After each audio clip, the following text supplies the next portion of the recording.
2.1 আজকে আমরা 2 নম্বর অঙ্ক সমাধান করব। 2 নম্বর অঙ্কে দেওয়া আছে সরলীকরণ করো। তো সরল অনুপাত বলতে আমরা বুঝি যে দুটি রাশি থাকলে, মানে কোনো অনুপাতে যদি দুটি রাশি থাকে তাকে সরল অনুপাত বলে। হ্যাঁ, এখানে 9:12 এটা একটা হচ্ছে সরল অনুপাত। এই সরল অনুপাত একদমই সহজ অঙ্ক।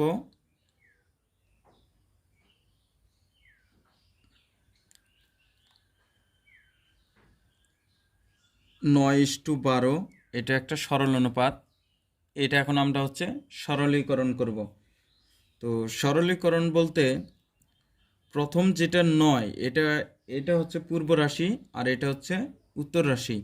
এই 9টা যাবে উপরে, নিচে আসবে 12, তারপরে আমরা কাটাকাটি করে নিব। তো 3 3 9 আর 3 4 12। এখন উপরে যেটা বের হলো 3, এখানে 3 লিখব, আর নিচে যেটা থাকবে এখানে ইস্টু দিয়ে 4 লিখব। এটাই হচ্ছে সরলীকরণ। এখন আরেকটি অঙ্ক সমাধান করি। 15:21। তো প্রথমে 15:21 লিখে নিলাম, তারপরে উপরে দিলাম 15, মানে পূর্ব রাশিটা উপরে যাবে আর উত্তর রাশিটা নিচে আসবে। এখন আমরা 3 দিয়ে কাটবো। 3 5 15, 3 7 21। প্রথম যেটা মানে উপরে যেটা থাকবে, লব যেটা থাকবে, এটা প্রথমে বসবে, তারপরে ইস্টু দিব, তারপরে নিচে হর যেটা 7 দিব। এইটা হচ্ছে নির্ণয় সরলীকরণ। এখন আমরা 3-এর অঙ্কগুলো সমাধান করব। 3-এর অঙ্কে বলা আছে যে নিচের সমতুল অনুপাতগুলোর খালিঘর পূরণ করো। মানে হচ্ছে এই যে এই খালিঘরটা পূরণ করতে হবে। ক নাম্বার অঙ্কে দেওয়া আছে 2:3 = 8 মানে খালিঘর। এই খালিঘরে কত সংখ্যা বসবে সেটা নির্ণয় করতে হবে।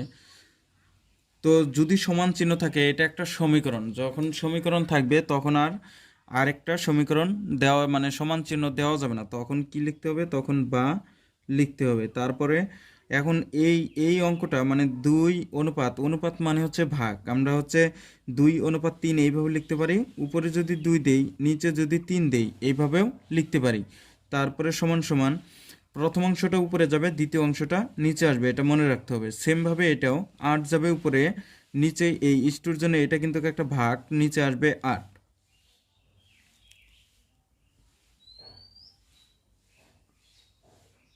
তারপরে বা চিহ্ন দিব। এখন যখন দুটি ভগ্নাংশের মাঝে সমান চিহ্ন থাকবে তখন আমরা আড়াআড়ি গুণ করে দিব। আড়াআড়ি গুণ বলতে এই 2 আর এই ফাঁকা, এই দিক আর এই দিক, মানে আড়াআড়ি গুণ করে দেব। তাহলে 2-এর সাথে গুণ এই ফাঁকা ঘর সমান সমান ঠিক থাকবে। আর 3 আর এই 8 গুণ করতে হবে। 3 গুণন 8 বা যদি সমান চিহ্নর মানে বাম পাশে গুণ অবস্থায় থাকে, এই দুইটা যদি আমরা সমান চিহ্নের ডান দিকে নিয়ে যাই, তাহলে যদি গুণ অবস্থায় থাকে তাহলে ভাগ হয়ে যাবে, আর যদি ভাগ থাকে তাহলে গুণ হয়ে যাবে, আর যদি যোগ থাকে তাহলে ওই পাশে যায় বিয়োগ হবে। এটা মনে রাখতে হবে। তো এই দুইটা ওই পাশে নিয়ে যাব, তাহলে ফাঁকা ঘর এইখানে ঠিক থাকবে, ফাঁকা ঘর ঠিকই থাকলো। সমান সমান 3 গুণন 8, এটাও ঠিক থাকবে। এটা গুণ অবস্থায় আছে, এই জন্য এইখানে নিচে 2 হবে। আমি আবারও বলতেছি, যদি এই পাশে মানে বাম পাশে, সমান চিহ্নের বাম পাশে যদি গুণ অবস্থায় থাকে, তাহলে সমান চিহ্নের ডান পাশে যখন ওই সংখ্যাটাকে নিয়ে যাব তখন সেটা গুণ আর থাকবে না, সেটা ভাগ হয়ে যাবে। বা ফাঁকা ঘর ঠিক থাকবে সমান সমান এই 2 দিয়ে যদি 8কে কাটি তাহলে হলো 4, 4 দুগুণে 8, আর 3 আর 4 গুণ করলে 12।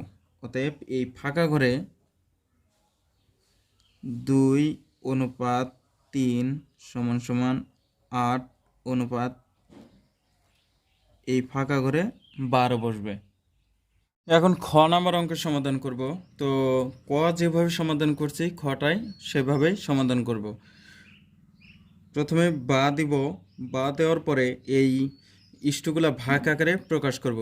উপরে যাবে 5 ভাগ নিচে 6 সমান সমান এই ফাঁকা ঘরটা উপরে বসবে, ফাঁকা ঘরটা উপরে ভাগ 36 নিচে। এখন আমরা আড়াআড়ি গুণ করে দেব। আড়াআড়ি গুণ বলতে এইদিকে এইদিকে, এটার সাথে এটা, এটার সাথে এইটা।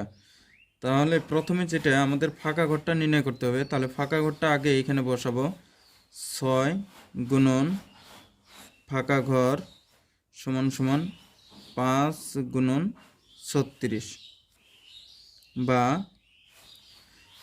এই 6টা ফাঁকা ঘরের সাথে গুণ অবস্থায় আছে, এই 6টা আমরা হাতের মানে সমান চিহ্নের ডান পাশে নিয়ে যাব। তাহলে যদি গুণ অবস্থায় থাকে হাতের ডান পাশে নিয়ে গেলে ভাগ হয়ে যাবে। ফাঁকা ঘর এখানে ঠিক থাকবে, সমান সমান 5 গুণন 36, এইখানে 36।